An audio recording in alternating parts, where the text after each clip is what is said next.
late line, if it gets to that point. I don't know if Secret wants it to be at that point, because I think they're going to play at a pretty fast pace because of this Lesh TA draft. They can look to take a quick, easy Roche. They can look to fight a lot too. So yeah, we'll see it all play out. And this is the big hero to look out for, though. It's a Matumba man on that Lesh rack. He's going to be able to do quite a lot, in my opinion, versus what he's against. And another hero that we really have seen more and more of as the tournament's gone on with, it's the Clockwork, right? Yeah. Picking it, playing it on the offlane. I mean, the question is for you, have you sort of started to be, have you been sold by the Clockwork performances that we've seen, or do you still have a lot of question marks for this hero? He seems to be pretty decent. I've been seeing a lot of people, you go for like the Rocket and stuff level 1, and especially versus Naga Siren, since they go for their illusions, they go to the mirror image, you get their double nukes, and you actually clear the illusions pretty quickly. I'm wondering if we see Zai do that too, because I watched Ice Ice Ice in this matchup, and he killed the Naga Siren in like 2 times, I believe, in the laning phase, which was really impressive to me.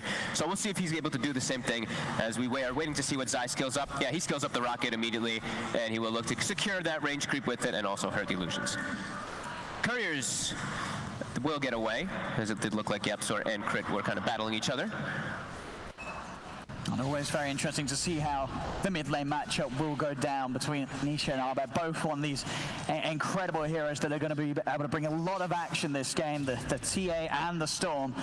We'll see what sort of a start they get, but at the same time, both heroes where the lane will not matter too much, they're going to be catching up. They're going to be hitting the jungle creeps, and then that's going to be all about the first sort of item timings, whether it's when Abed gets his Kaya, whether it's Nisha wanting to go for the blink first, when they'll really start to get involved with the action around the map. Yeah, absolutely.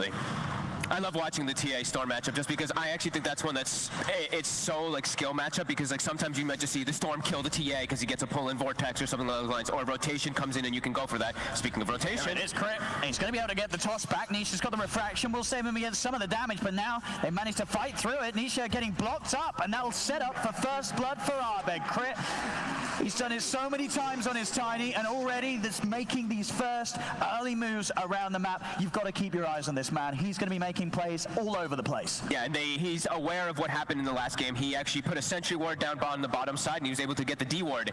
So he can make those easy moves that makes it a little bit more unexpected. Nice double stun into denying the DD rune. Very nice. Giving a good old yapzor there. Yeah, heads up play there from Crit, knowing exactly where their observer ward was placed so that he can look to make those moves on the mid lane without any information on him at all. So we're going to watch. It's going to probably be a lot of movements toward that mid lane. We see Crit immediately start walking toward. He's going to break Nisha's salve by tossing yapzor on top of him.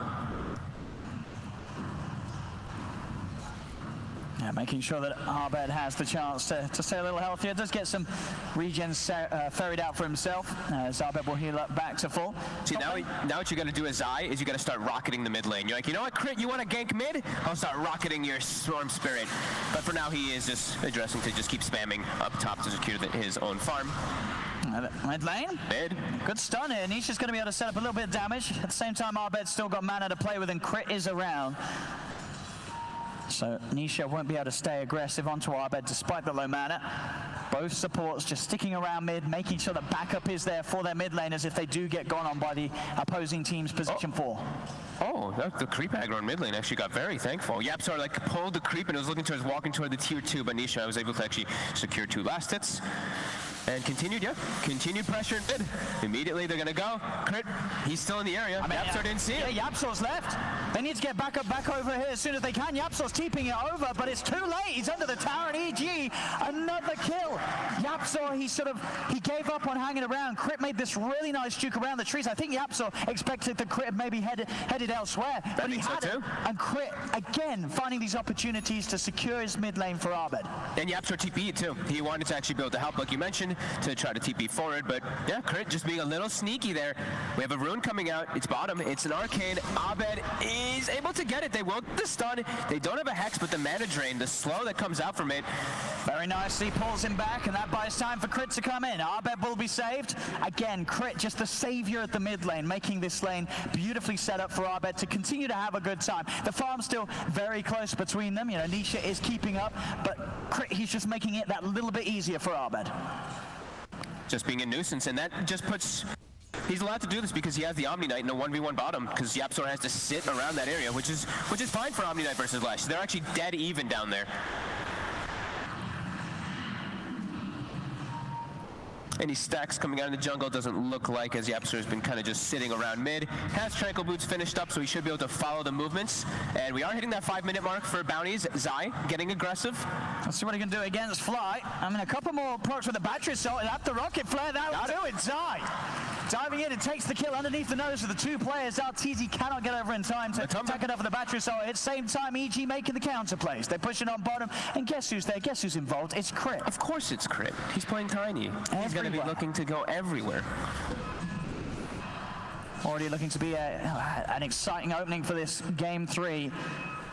Both teams having these movements less, compared to some of the static lanes we saw earlier this series. This is all heating up very, very soon. Another move up top. Zai trying to step in. Fly is there to turn, blast him back. Arteezy with the illusions, bringing Zai down pretty low, but he's under the tower. They cannot dive any further. Arteezy's position will be kept safe, though. He can continue to farm as all 3 cores, all 6 cores. So everybody's getting away with the farm. Both teams' supports are doing an excellent job of securing each lane for their cores. I'm loving these sentry wards by EG, though. You see how I talked about the initial one they placed down toward the bottom river that was able to get the D ward, and then these following 2 sentries actually got another D ward on the mid lane. So the information to where the Tiny is just not there because of the way the Crit has been playing and the way the Crit's been reading how Secret has been warding.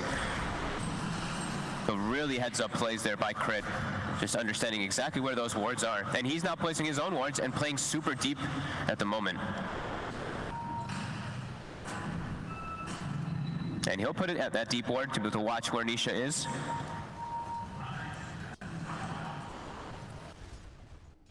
In top lane, we will see the TP over from the Storm. He's looking to make this play very early on. Abed, he recognizes that Zai is slow, and he goes in for this play. He's now going to look towards Puppey. Puppey, he's trying to fly away, but Arteezy is there waiting on the other side off the cliff. As Puppey, he's in danger. Arteezy chases him down. Zip fall from Abed. I mean, we've seen this man make so many early moves on his Storm, but this game, 7 minutes in, he's coming into the top lane, and he's getting 2 kills for his team.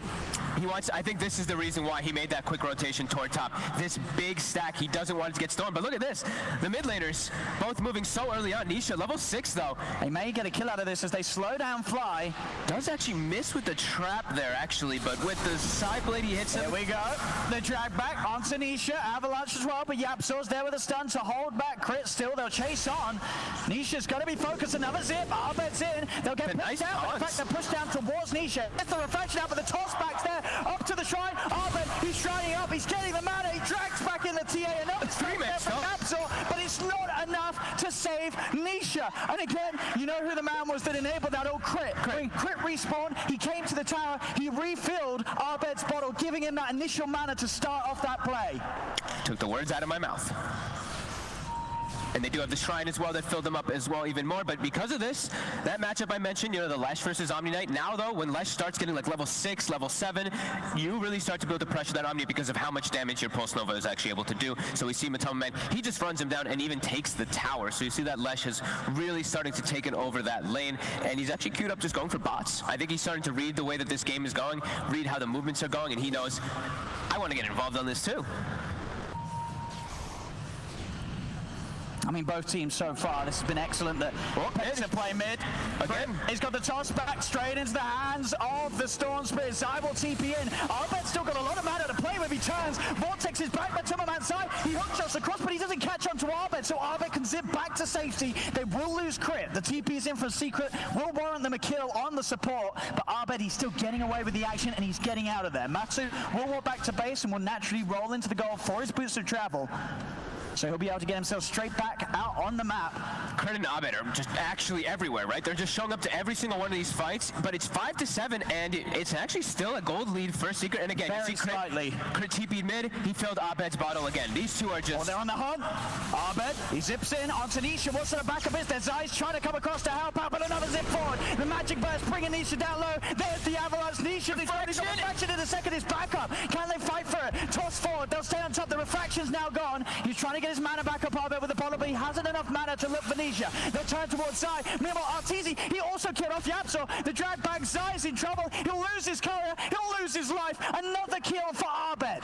My God, just relentless. I mean, we asked for this, right? We wanted fighting, we wanted battle. We have more kills, I think, than the first game entirely already at this point. 14 kills in it, and we did see Arteezy. He went for an early point in the ensnare. We saw him do it around the shrine to catch the storm, and now just netted him another kill as he was able to set up onto yapzor. I mean, this is, incredible from both sides, but in particular, as you say, Abed, the amount of involvement he's had here, 10 minutes in, 3-0-4. As I said, we've seen him have some explosive starts, but this one here in the grand finals, it's topping them all. Yeah. And he's being enabled really well by Crit. Crit's just hand in hand with him every single time, filling up his bottle or just being there to get those tossbacks constantly. All the space in the world for Arteezy to get that farm up. He's farming well, and he's also got kills to boot. 3-0-0, 76 last hits, level 9 on the Naga Siren. Definitely having a good time.